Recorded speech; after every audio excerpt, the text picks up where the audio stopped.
সবাইকে স্বাগত জানাচ্ছি আমি শারমিন রমা। শুরুতেই দেখে নেব আজ কি থাকছে। ঢাকায় 1971 সালের 25শে মার্চ এক রাতের যে অভিযানে 1.5 লক্ষ মানুষের প্রাণহানি হয়েছিল, সেই রাতটিকে স্বাধীন বাংলাদেশে বর্ণনা করা হয় কালরাত্রি হিসেবে। পাকিস্তানি সেনাবাহিনী 25শে মার্চ রাতের ওই সেনা অভিযানের সাংকেতিক নাম বা কোড নেম দিয়েছিল অপারেশন সার্চলাইট। ওই অভিযানটির পরিকল্পনা করা হয়েছিল তারও এক সপ্তাহ আগে 18 মার্চ। ঢাকায় তখন মুজিব ইয়াহিয়া বৈঠক চলছে। আলোচনায় অংশ নিতে জুলফিকার আলী ভুট্টো ছিলেন শহরে। গণপরিষদের অধিবেশন স্থগিত করায় ঢাকা তখন বিক্ষোভের শহর। ঢাকায় ইতিমধ্যে ওড়ানো হয়েছে স্বাধীন বাংলাদেশের পতাকা। এরই মধ্যে 7ই মার্চ তৎকালীন রেসকোর্স ময়দানে শেখ মুজিবুর রহমান ভাষণ দিয়েছেন। ডামি রাইফেল নিয়ে ঢাকার রাস্তায় মার্চ করেছেন ছাত্রছাত্রীরা। সব মিলে পরিস্থিতি ছিল বেশ উত্তেজনাকর। এরকম প্রেক্ষাপটে পরিকল্পনা অপারেশন সার্চলাইটের। যুক্তি ছিল, রাজনৈতিক সমঝোতা ব্যর্থ হলে সামরিক অভিযান চালিয়ে পাকিস্তান সরকারের কর্তৃত্ব প্রতিষ্ঠা করা হবে। কাল রাত্রির সেই ভয়াবহ সেনা অভিযানের পরিকল্পনা কিভাবে হয় তার ধারণা পাওয়া যায় সে সময় ঢাকায় দায়িত্বরত পাকিস্তানের অবসরপ্রাপ্ত সেনা কর্মকর্তাদের স্মৃতিকথা থেকে।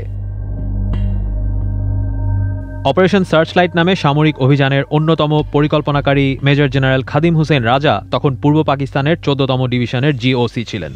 আ stranger in my own country East Pakistan 1969-1971 শিরোনামের একটি স্মৃতিচারণমূলক গ্রন্থ তিনি লিখেছেন, যেখানে তিনি উল্লেখ করেছেন 1971 সালের 17 মার্চ রাতে পূর্ব পাকিস্তানের গভর্নর লেফটেন্যান্ট জেনারেল টিক্কা খান টেলিফোনে মেজর জেনারেল রাও ফরমান আলী এবং মেজর জেনারেল খাদিম হুসেন রাজাকে কমান্ড হাউসে ডেকে পাঠান। মেজর জেনারেল রাও ফরমান আলী ছিলেন পূর্ব পাকিস্তান গভর্নরের উপদেষ্টা। দুজন সেখানে যাওয়ার পর টিক্কা খান তাদের বলেন, শেখ মুজিবুর রহমানের সাথে প্রেসিডেন্ট ইয়াহিয়ার আলোচনায় প্রত্যাশিত অগ্রগতি হচ্ছে না, যে কারণে এখন প্রেসিডেন্ট ইয়াহিয়া খান মিলিটারি অ্যাকশনের জন্য প্রস্তুত থাকতে বলেছেন। আর সে কারণে তিনি ঊর্ধ্বতন কর্মকর্তাদের একটি সামরিক পরিকল্পনা তৈরি করার নির্দেশ দিয়েছেন। সে অনুযায়ী 18 মার্চ সকাল থেকে ক্যান্টনমেন্টে খাদিম হুসেন রাজার বাসায় রাও ফরমান আলী এবং তিনি দুজন মিলে অপারেশন সার্চলাইটের খসড়া তৈরি করেন।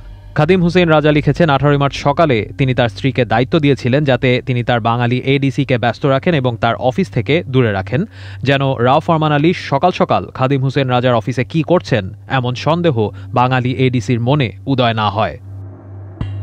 সারা সকাল জেনারেল রাজা এবং জেনারেল আলী সামরিক অভিযান পরিচালনার খসড়া তৈরি করেন। অল্প সময়ের মধ্যেই তারা দুইজন পরিকল্পনার পরিসর নিয়ে একমত হন। এরপর দুজনে দুটি আলাদা পরিকল্পনা লেখেন। ঢাকা অঞ্চলে সামরিক অপারেশনের দায়িত্ব নেন রাও ফরমান আলী, আর বাকি পুরো প্রদেশে অভিযানের দায়িত্ব নেন খাদিম হুসেন রাজা। সন্ধ্যায় এই খসড়া পরিকল্পনা নিয়ে তারা হাজির হন কমান্ড হাউসে। খাদিম হুসেন রাজা পরিকল্পনা উপস্থাপন করেন এবং কোনো আলোচনা ছাড়াই পরিকল্পনা অনুমোদিত হয়। 1971 সালে পাকিস্তান সেনাবাহিনীর জনসংযোগ কর্মকর্তা হিসেবে দায়িত্ব পালন করা সিদ্দিক সালিক তার উইটনেস টু সারেন্ডার শিরোনামের একটি বইয়ে অপারেশন সার্চলাইট নিয়ে লিখেছেন, জেনারেল রাও ফরমান আলী হালকা নীল কাগজের অফিসিয়াল প্যাডের উপর একটি সাধারণ কাঠ পেন্সিল দিয়ে অভিযানের পরিকল্পনা লিপিবদ্ধ করেছিলেন। সিদ্দিক সালিক লিখেছেন, তিনি সচক্ষে সেই হাতে লেখা পরিকল্পনার খসড়া দেখেছিলেন। তাতে সামরিক অভিযানের প্রাথমিক উদ্দেশ্য নির্ধারণ করা হয়েছিল শেখ মুজিবের ডিফ্যাক্টো শাসনকে উৎখাত করা এবং পাকিস্তান সরকারের কর্তৃত্ব পুনঃপ্রতিষ্ঠা করা। সিদ্দিক সালিক তার বইয়ে লিখেছেন, অপারেশন সার্চলাইট নামে পরিকল্পনা ছিল 16টি প্যারা সম্বলিত এবং 5 পৃষ্ঠা দীর্ঘ। পরিকল্পনা অনুমোদিত হলেও কবে সামরিক অপারেশন চালানো হবে সেই দিনক্ষণ নির্ধারিত ছিল না। খাদিম হুসেন রাজা তার বইয়ে লিখেছেন, 24শে মার্চ দুইটি হেলিকপ্টার নিয়ে রাও ফরমান আলী এবং তিনি নিজে ঢাকার বাইরে অবস্থানরত ব্রিগেড কমান্ডারদের সামরিক ব্যবস্থা গ্রহণের জন্য প্রস্তুত হবার নির্দেশনা দিতে রওনা হন। তারা চেয়েছিলেন গোপনীয়তা বজায় রেখে বিভাগীয় কমান্ডারদের সরাসরি নির্দেশনা দেবেন এবং মাঠ পর্যায়ে যদি কোনো সমস্যা থাকে সেটি কৌশলে সমাধান করবেন। তারা নিজেরা যশোর, কুমিল্লা ও চট্টগ্রামে যান। এছাড়া সিলেট, রংপুর এবং রাজশাহী ক্যান্টনমেন্টে পাঠানো হয় সিনিয়র স্টাফ অফিসারদের। অভিযানের জন্য প্রস্তুত হতে বললেও ব্রিগেড কমান্ডারদের জানানো হয়েছিল যে আঘাত হানার সময় পরে জানানো হবে। সিদ্ধান্ত হয়েছিল সব গ্যারিসনকে একই সঙ্গে একই সময়ে অপারেশনে নামতে হবে।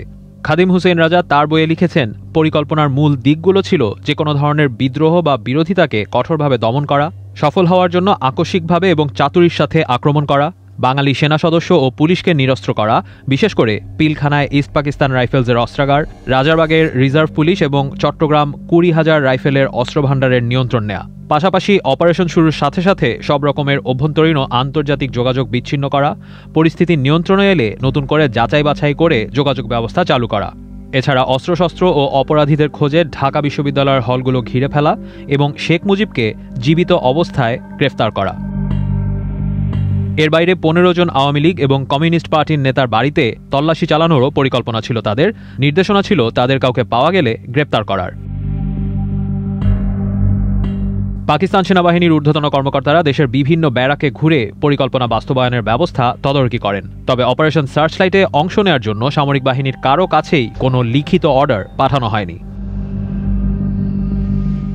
অপারেশনের সময় জানিয়ে মেজর জেনারেল খাদিম হোসেন রাজার কাছে লেফটেন্যান্ট জেনারেল টিক্কা খানের ফোনটি এসেছিল 25শে মার্চ সকাল 11টায়। সেই ফোন কলে সংক্ষেপে বলা হয়েছিল, খাদিম, আজ রাতেই। অপারেশনের সময় নির্দিষ্ট করা হয়েছিল রাত 1টা। হিসাব করা হয়েছিল প্রেসিডেন্ট ইয়াহিয়া খান ততক্ষণে নিরাপদে করাচি পৌঁছে যাবেন। সিদ্দিক সালিক তার বইয়ে লিখেছেন, জেনারেল টিক্কা খান আদেশ দিয়েছিলেন যতটা সম্ভব দেরি করতে। এরপর রাত 11:30টায় পুরো শহরের ওপর পাকিস্তানি বাহিনী হামলা করেছিল। শুরু হয়েছিল অপারেশন সার্চলাইট।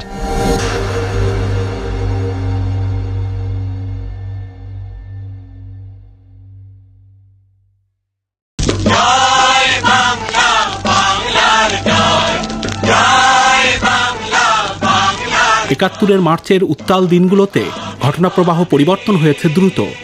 আলোচনার নামের সময় ক্ষেপণ করে পাকিস্তানি বাহিনী সামরিক শক্তি বৃদ্ধি করছে এমন ধারণা থেকে বাঙালিদের যুদ্ধের প্রস্তুতি ছিল গোপনে। আন্তর্জাতিক সম্প্রদায়ের সমর্থনের বিষয় বিবেচনায় রেখে এমন কৌশল নেওয়ার কথা বলা হয়ে থাকে। তবে 25শে মার্চ সন্ধ্যায় সারা দেশে যুদ্ধের প্রস্তুতির নির্দেশনা দেওয়া হয়েছিল টেলিফোনের মাধ্যমে। তৎকালীন আওয়ামী লীগের নেতা এবং বর্তমান গণফোরাম নেতা ডক্টর কামাল হোসেন দাবি করেছেন, স্বাধীনতা সংগ্রামের নেতা শেখ মুজিবুর রহমানের বাসভবন অর্থাৎ ধানমন্ডির 32 নম্বর বাড়ি থেকে টেলিফোনে নির্দেশনা পৌঁছানোর প্রক্রিয়ায় তিনিও সম্পৃক্ত ছিলেন। 25 তারিখ সন্ধ্যার দিকে তো আমরা রিপোর্ট পাওয়া শুরু করলাম যে ট্যাঙ্ক সেই ক্যান্টনমেন্টে সব লাইন আপ হচ্ছে, আক্রমণ করার প্রস্তুতি সমানে এখানে চলছে। আমরা এটা রিপোর্ট করলাম, তো বঙ্গবন্ধু তখন বললেন, হ্যাঁ এখন তো মনে হয় তারা অ্যাকশনে যাবে। তো ইনস্ট্রাকশন আমাদের একটা একদম ফর্মুলা ছিল, যে মুহূর্তে তারা আক্রমণ শুরু করে সে মুহূর্তে থেকে আমরা স্বাধীন। আঘাত হওয়ার সাথে সাথে আমরা স্বাধীন, যে যা কিছু পাই নিয়ে আমরা প্রতিরোধে নেমে যাব।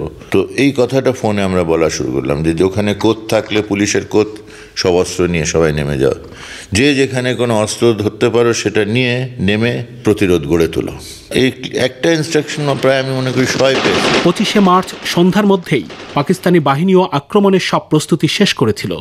সেই খবর ধানমন্ডির 32 নম্বর বাড়িতেও এসেছিল। তবে বিকেলেই আওয়ামী লীগের সিনিয়র নেতাদের সাথে এক আলোচনায় শেখ মুজিবুর রহমানও পাকিস্তানি বাহিনীর আক্রমণের ব্যাপারে আশঙ্কা প্রকাশ করেছিলেন। শেষ পর্যন্ত 25শে মার্চ মধ্যরাতে পাকিস্তানি বাহিনী ঢাকায় আক্রমণ চালিয়েছিল রাজারবাগ পুলিশ লাইনে এবং সীমান্তরক্ষী বাহিনীর সদর দপ্তরে। সেই রাতে ঢাকা বিশ্ববিদ্যালয়ের ছাত্রদের আবাসিক হল, জগন্নাথ হল এবং নীলক্ষেতে শিক্ষকদের একটি আবাসিক এলাকাসহ বিভিন্ন জায়গায় ট্যাঙ্ক সহ ভারী অস্ত্র নিয়ে আক্রমণ চালিয়েছিল পাকিস্তানি বাহিনী। মাত্র 6 বছর বয়সে ঢাকা বিশ্ববিদ্যালয় ক্যাম্পাসে এমন ঘটনা দেখেছিলেন রবিউল আফতাব। মুক্তিযুদ্ধেই শহীদ বুদ্ধিজীবী এবং ঢাকা বিশ্ববিদ্যালয়ের শিক্ষক আনোয়ার পাশা ছিলেন তার পিতা। রাত্রি একটু বেশি হতেই দেখা গেল প্রচণ্ড গোলাগুলির আওয়াজ এবং অল্প কিছুক্ষণের মধ্যে বেড়ে একটা ভয়াবহ রূপ ধারণ করলো। আমাদের কান ফাটানো আওয়াজ। কিছুক্ষণের মধ্যে আবার প্রচণ্ড আলো দেখতে পেলাম চারিদিক, একদম এখন যেরকম আমরা ফ্লাড লাইট বলি সেরকম আলো। এর কিছুক্ষণ পরে অনেক গাড়ির আওয়াজ। তারপরে আমরা আমাদের ছাদে চারিদিকে কেমন জানি ভারী মচমচে জুতার আওয়াজ। আমরা ভয়ে খাটের নিচে ঢুকে গিয়েছিলাম। ছাদে আমরা বুঝতে পারছি যে ছাদের থেকে নিচে ছাদের যে দেওয়াল সেগুলিকে গুলি করা হচ্ছে, চারিদিকে এলোপাথারি গুলি, ভয়ার্ত চিৎকার, বাঁচাও বাঁচাও। 25শে মার্চ সারাটা রাত এই ধরনের ভয়াবহ পরিস্থিতির মধ্যে আমাদের কেটেছিল। সেই পরিস্থিতিতে 26 তারিখও কন্টিনিউ করে। অনেক বিভৎস দৃশ্য, ছড়ায় ছিটা চারিদিকে লাশ। একদিকে আক্রমণ, অন্যদিকে এই 25শে মার্চ রাতেই পাকিস্তানি বাহিনী গ্রেপ্তার করেছিল শেখ মুজিবুর রহমানকে। গ্রেপ্তারের ঘটনার কয়েক ঘন্টা আগে রাত 9টার দিকে শেখ মুজিবুর রহমানের সাথে শেষ দেখা করে বিদায় নিয়েছিলেন তাজউদ্দিন আহমেদ, ডক্টর কামাল হোসেন এবং ব্যারিস্টার আমিরুল ইসলাম। ডক্টর কামাল হোসেন বলেছেন, তারা সে সময় নিরাপদ জায়গায় গিয়ে প্রতিরোধ গড়ে তোলার নির্দেশ পেয়েছিলেন। বঙ্গবন্ধু আমাকে হ্যাঁ তোমরা এখনো কেন, এখন তো 9টা বাজে, তোমরা তোমাদের চলে যাওয়ার কথা পুরনো শহরে, তুমি দেরি করো না, তোমরা যাও। আমাদেরকে প্রায় ঠেলে গাড়িতে তুলে দিলেন। তোমরা আপনাকে আল্লাহর ভরসা, তোমরা যাও, আমার জন্য আল্লাহর ভরসা, তোমরা এই জন্য দেরি করো না। আমাদেরকে যেটা বললেন যে দেখো, আমার সারা জীবন অ্যারেস্ট তো ঘন ঘন হয়েছি, তো আমি জানি যে আমাকে ধরলে অ্যাটলিস্ট তাদের যে আক্রমণ এর যে ইন্টেন্সিটিটা কিছুটা কমবে, আর আমাকে যদি পায় না তো এটা প্রতিশোধ নেবে তারা এলোপাতারি আরও লোক মেরে। এই তার ক্যালকুলেশন ছিল না। এইভাবে আমরা সেপারেট হলাম, আর সেই রাত্রে কিন্তু 32 নম্বর এসে বঙ্গবন্ধুকে ধরে নিয়ে গেছে, আর কি অ্যারেস্ট করে নিয়ে গেছে। বিভিন্ন বাহিনীর মধ্যে প্রথম প্রতিরোধ গড়ে তুলেছিল সীমান্তরক্ষী বাহিনী। সে সময় ইস্ট পাকিস্তান রাইফেলস নামের এই বাহিনীর চট্টগ্রাম অঞ্চলের নেতৃত্বে ছিলেন বাঙালি কর্মকর্তা মেজর রফিকুল ইসলাম। তিনি জানিয়েছেন 24শে মার্চ রাতেই চট্টগ্রাম অঞ্চলের সীমান্তগুলোতে তাদের বাহিনীতে পাকিস্তানিদের হত্যা করে পুরো নিয়ন্ত্রণ নেওয়া হয়েছিল। 25শে মার্চ রাতে তারা চট্টগ্রাম শহরের নিয়ন্ত্রণ নিয়েছিলেন। মেজর রফিকুল ইসলাম বলেছেন, চট্টগ্রাম শহরে তাদের নিয়ন্ত্রণের উপর পাকিস্তানি বাহিনী আক্রমণ শুরু করেছিল 26শে মার্চ। সেদিন চট্টগ্রাম সেনানিবাস থেকে বাঙালি কর্মকর্তাদের বের করে আনার বিষয়টি ছিল তাদের বড় টার্গেট। প্রথম কিন্তু আমি যুদ্ধ শুরু করে দিই কিন্তু 24 তারিখে, অর্থাৎ পশ্চিমা সৈন্য আমরা সীমান্তে সব শেষ ধ্বংস করেছি। 25শে রাত 16 শহরে হেডকোয়ার্টার নিয়ন্ত্রণ নিয়ে আসলাম, নিয়ে রাত্রি 11:20 মধ্যে আমরা পুরো শহর দখল করে আমি অবস্থান নিয়ে ফেলেছি রেলওয়ে পাহাড়ে। 25শে রাত্রি তখন 11:20। কিছুক্ষণ পর 11:30 দিকে দেখি যে একটা গাড়ি রেলওয়ে হিল এবং বাটালি হিলের মধ্যে যে রাস্তা, এই রাস্তা দিয়ে পোর্টের দিকে যাচ্ছে। আমার এক সুবেদার আইজউদ্দিন নায়েব সুবেদার বললো যে স্যার, এটা তো অনেকগুলি পাকিস্তানি সৈন্য পাঞ্জাবি, রকেট লঞ্চার মারি এটাতে। তাই বললাম রাখো, মনে হচ্ছে ওরা দেখছে রাস্তাটা পরিষ্কার আছে কিনা, না থাকলে হয়তো ওদের মেইন বডি যেটা পোর্টে আছে সেই অস্ত্রগুলো নিয়ে ক্যান্টনমেন্ট যাবে। ওই সময় আমরা এখানে আক্রমণ করে ধ্বংস করতে পারবো, আমরা উপজু গ্রাউন্ডে ধ্বংস করব। ওই গাড়িটা কিছু দূর গিয়ে আগ্রাবাদের যে এন্ট্রি পয়েন্ট, সেখানে একটা পেট্রোল পাম্প ছিল এবং ওখানে আমাদের বাঙালিরা টায়ার ইত্যাদি জ্বালিয়ে প্রতিবন্ধকতা সৃষ্টি করেছিল। এই গাড়িটা গিয়ে ওখানে থামে। এর 2-3 মিনিটের মধ্যেই দেখি যে আরেকটা জিপ গাড়ি খুব দ্রুত গতিতে, মনে হলো ওই গাড়িটাকে ফলো করার জন্য, ওটাকে ধরার জন্য ওই জায়গাতে গিয়ে ওই গাড়িটাও থামলো। কিছুক্ষণ পরে দুটো গাড়ি আবার একসাথে ফিরে আসলো। পরে জানতে পারলাম যে প্রথম গাড়িতে করে জিয়া সাহেব যাচ্ছিলেন পোর্টের দিকে। সোয়াত জাহাজ থেকে অস্ত্র খালাস করার জন্য তাকে দায়িত্ব দিয়ে পাঠানো হয়েছে। ওরা চলে গেল, শহর আমাদের নিয়ন্ত্রণে, আমরা প্রাথমিকভাবে সফল। 26শে মার্চেই শুরু হয়েছিল স্বাধীন বাংলা বেতার কেন্দ্রের যাত্রা। তৎকালীন রাষ্ট্রনিয়ন্ত্রিত বেতারের চট্টগ্রামের কয়েকজন কর্মী শহর থেকে অনেকটা দূরত্বে নিরাপদ জায়গা হিসেবে কালুরঘাটে বেতারেরই ছোট্ট একটি কেন্দ্রে প্রথম অনুষ্ঠান করেছিলেন। স্বাধীন বাংলা বেতার কেন্দ্রের অন্যতম সংগঠক বিলাল মোহাম্মদ বলছিলেন, প্রথম অনুষ্ঠানে শেখ মুজিবুর রহমানের নামে স্বাধীনতার ঘোষণা পাঠ করেছিলেন রাজনৈতিকদের মধ্যে চট্টগ্রামের আওয়ামী লীগের সাধারণ সম্পাদক এম এ হান্নান। সকালবেলা আমরা 26শে মার্চ শুনতে পেয়েছি একটা মাইকিং যে গত রাতে ঢাকায় আকস্মিকভাবে পাকিস্তান আর্মি নিরস্ত্র জনপদে আক্রমণ করেছে, এই অবস্থায় খণ্ড খণ্ড যুদ্ধ চলছে। এই অবস্থায় আমাদের মহান নেতা বঙ্গবন্ধু শেখ মুজিবুর রহমান স্বাধীনতা ঘোষণা করেছেন। এইটুক একটা মাইকিং আমরা শুনেছি। ওই সময় দুপুরবেলা একটা লিফলেট পেলাম হাতে, এই আওয়ামী লীগের ইউনিয়ন পর্যায়ের ডাক্তার আনোয়ার আলী একটা কাগজ আমার হাতে দিলেন। উনি নিজে বললেন একটা তার বার্তা এসছে ঢাকা থেকে, আমরা একটা অনুবাদ করে লিফলেট আকারও ছেড়েছি আর মাইকিং করেছি আমরা। তো সেই কালুরঘাটে আমরা ম্যানেজ করতে পারলাম সন্ধ্যা 7:40 প্রথম ঘোষণা দেওয়ার।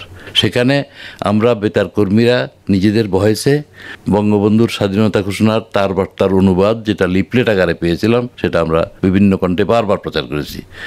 আর যোগ দিয়েছিলেন M A Hannan, general secretary Awami League. তিনি বঙ্গবন্ধু যে স্বাধীনতা ঘোষণা করেছেন তার ভিত্তিতে একটা সুন্দর একটা বক্তৃতা দিয়েছেন, কথিকার মতো পাঠ করেছেন বর্ষিয়ান কবি আব্দুল সালাম। এইভাবে হয়েছে প্রথম ট্রান্সমিশন, 1 ঘন্টার মতো প্রোগ্রাম হয়েছে 26শে মার্চ।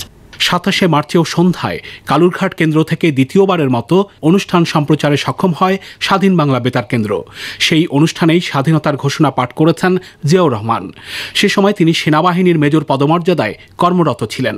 স্বাধীন বাংলা বেতার কেন্দ্রের সংগঠক বিলাল মোহাম্মদ জানিয়েছেন, জিয়াউর রহমান ওই ঘোষণা পাঠ করেছিলেন শেখ মুজিবুর রহমানের নামে। স্বাধীন বাংলা বেতার কেন্দ্রের নিরাপত্তার ব্যবস্থা করার জন্য আমি এদিক ওদিক খোঁজ করতে পেয়ে এক বন্ধু আমাকে বললেন একজন মেজর আছেন পটিয়াতে, 150 সৈন্য নিয়ে হেডকোয়ার্টারের বাইরে ছিলেন। এবং উনি পটিয়ায় আছেন। তারপর 27শে মার্চ দিনে আমি পটিয়ায় চলে গেছি। পটিয়া থেকে কালুরঘাটে আমরা যখন পৌঁছলাম তখন প্রায় সন্ধ্যা হয় সময়, এবং এসেই প্রোগ্রাম শুরু করা হলো। আমি হঠাৎ করে কি মনে করে আমি জানি না, আচ্ছা মেজর সাহেব, এখানে তো আমরা সব মাইনর, আপনি একমাত্র মেজর, আপনি কি নিজের কণ্ঠে কিছু বলবেন? উনি নড়ে চড়ে উঠলেন। হ্যাঁ সত্যি তো, কী বলা যায় বলুন তো। কাগজ বের করা হলো, উনি কলম নিলেন, প্রত্যেকটি শব্দ তিনি উচ্চারণ করেছেন, আমিও উচ্চারণ করেছি, তারপরে লেখা হয়েছে। এভাবে একটা ড্রাফট তৈরি হলো। ড্রাফটটা হচ্ছে, প্রথম সেন্টেন্সটা ছিল, I major Zia on behalf of our great national leader Bangabandhu Sheikh Mujibur Rahman do hereby declare independence of Bangladesh। Ziaur Rahman সাহেব নিজের কণ্ঠে বললেন। এই হলো 27 তারিখ দিবাগত রাত 7:30টার পর। On behalf of our great national leader, the Supreme Commander of Bangladesh, Sheikh Mujibur Rahman, do hereby proclaim the independence of Bangladesh। Pakistani বাহিনীর আক্রমণের মুখে যে প্রতিরোধ গড়ে উঠেছিল, নিরস্ত্র বাঙালির সেই প্রতিরোধ রূপ নিয়েছিল সশস্ত্র রক্তক্ষয়ী মুক্তিযুদ্ধে।